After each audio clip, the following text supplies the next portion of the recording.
Greetings, bloggers, followers, and potters. Dustin here from Dustin's Dynasty with the second installment of our vlog for the week. As I said earlier, I attended a seminar, but this is the more half of the topics that I more understood and more can relate to as a friendship thing. And no, it's more for everyone. So please stay tuned.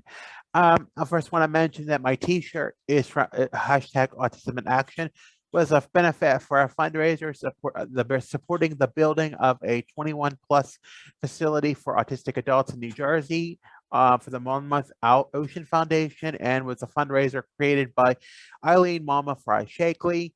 She came up with the idea, and she's an awesome advocate. So if you could visit her link tree, and her handle on her link tree is Autism with a Side of Fries. The shirt was pressed by Spectrum Designs. They employ individuals on the spectrum and have a host of other things you can buy, and they can do your work too. The Zoom background today is of Cucumber Falls in Ohio State Park, which is in my backyard in Fayette County, Pennsylvania. For more information about any of the attractions of Fayette and the surrounding counties through Go Laurel Highlands, visit golaurelhighlands.com. So today, I want to talk about, you know, what human rights are and what we as autistic individuals have the right. And sometimes we're so vulnerable, and that's just how we're built.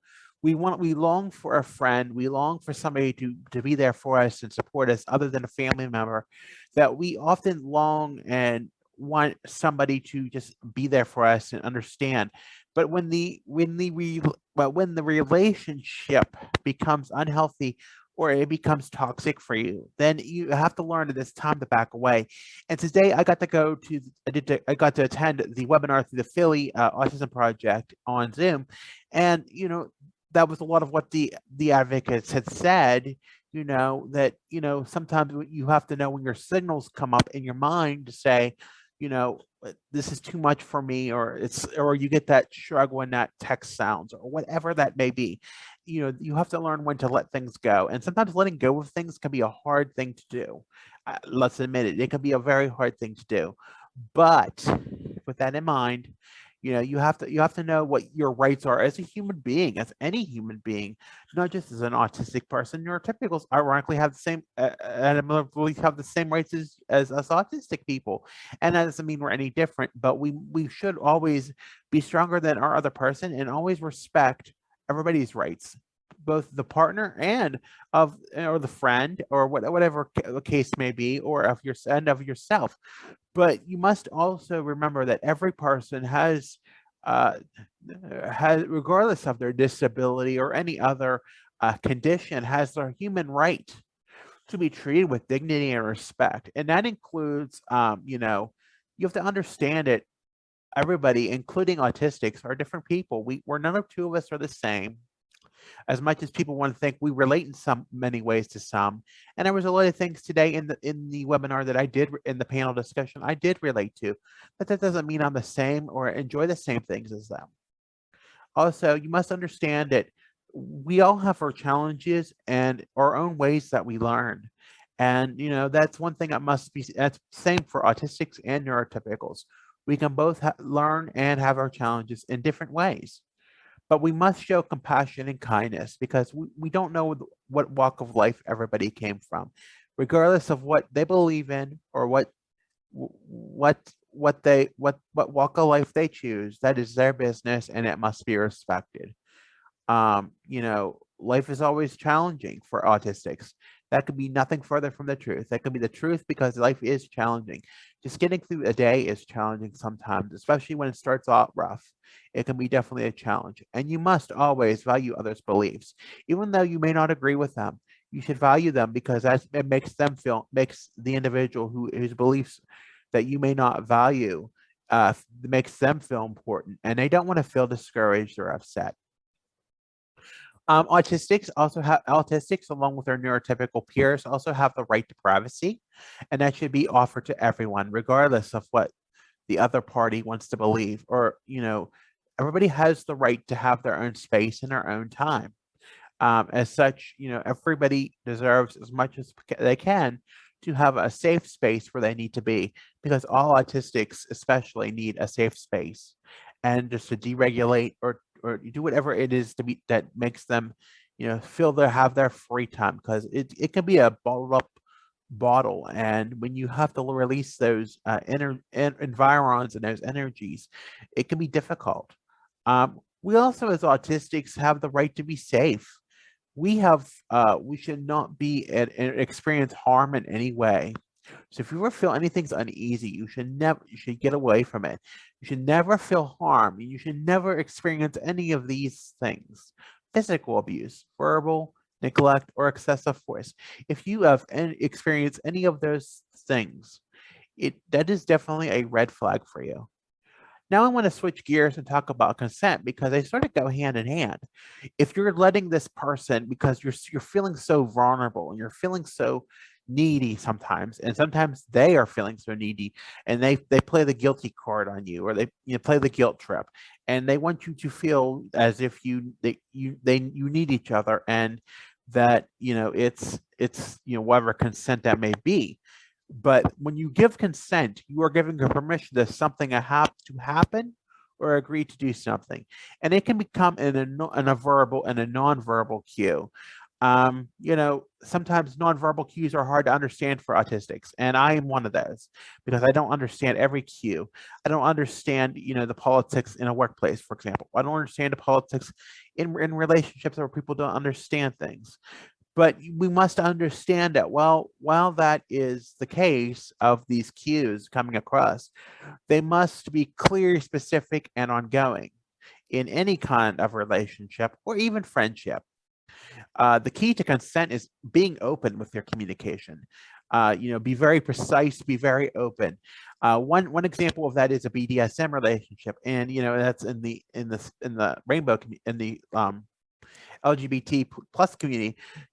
Some people, or even in the straight community, but that many autistics relate to that, because that it's very clear, concise, and it's very specific. And but everybody has their own way about things. I don't like BDSM, but that's just my personal preference. I like to have freedom. So you should talk to your partner or your friend about your respective boundaries, and honor each other's boundaries without question. You should ask for consent before engaging any type of physical contact, including touching, kissing, or any form of sexual activity. A mutual and explicit agreement must be made each time, even if they have consented in the past. Communicate when changing in this type of degree of activity in a non-forceful way that implies no pressure. You should use verbal and or physical cues to affirm consent. Consent must be specific, clear, voluntary, ongoing, and coherent. If your partner or a friend appears unsure, uncomfortable, intoxicated, or explicitly rejects your advances, I know it can be hard, but that is non-consent, and they may use verbal or nonverbal ways to do this, and that can be very catchy for autistics, because we may not get it until it's really hurtful to us, and we don't like to be hurt. If the partner, if your other person, if the friend or the partner appears unsure, uncomfortable, intoxicated, they include, just not feeling, being under the influence or something like that. It's a very touchy situation. And I just want to touch up on the last few things here. You need to be very catchy with the phones and social media and internet, because they really get to the nuts and grits of the communication, and it's faster than ever. That means the progression of relationships or friendships can seem to move at a quicker pace. When that happens, it can be easy to forget. So you need to be particularly mindful of interacting through social media, cell phones, or online. Today's culture is driven by technology, and you need to ask how to make sure that you're giving consent at each interval. It's very important to do that.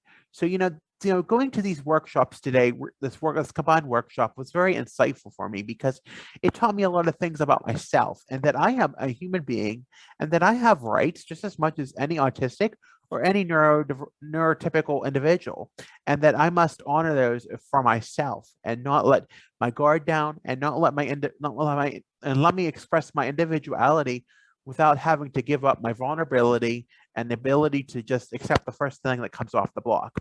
So I just wanted to state that there's 3 facts today in this vlog, and I just wanted to make sure that those were addressed. I don't think there's anything else that I'd like to address, but I just want to say about you have to be mindful about what you do and making sure that consent is a thing.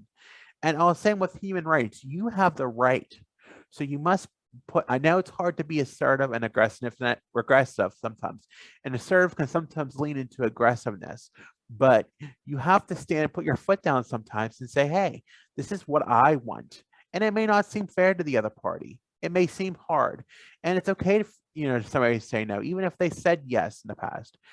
Many factors can include, can influence that decision to stop, or to have the power, and same can go for you. If you want to say no, it's okay, and they may want to be, you have to not give in. If you say no, you have to stand your ground, and it's very important to do that. You must respect each other's boundaries, even a friendship, in a relationship, in anything. It's very important. You need to appreciate their honesty and express that, and reassure them that you honor their boundaries in any friendship or relationship. So those are very, very important things. And I just wanted to get those couple things across in a video because I feel they're very important, and I'm learning those for myself. And I thought if I could share them with my fellow community, that would be awesome too. I want to thank you for listening. Have a good day. As always, you can be sure to like this video if you like it. If you don't, give a thumbs down. That's okay. If you want to hear more of my videos, be sure to tap that notification bell and be sure to subscribe to my channel. As always, you can follow me on the web at Dustin'sDynastyUSA.com. You can follow me on Facebook, Instagram, and Twitter at Dustin's Dynasty, Pinterest and TikTok at Dustin's Dynasty ASD, and on the web at Dustin'sDynastyUSA.com. I am also streaming on many podcasting platforms, including Spotify. Thank you and have a good week.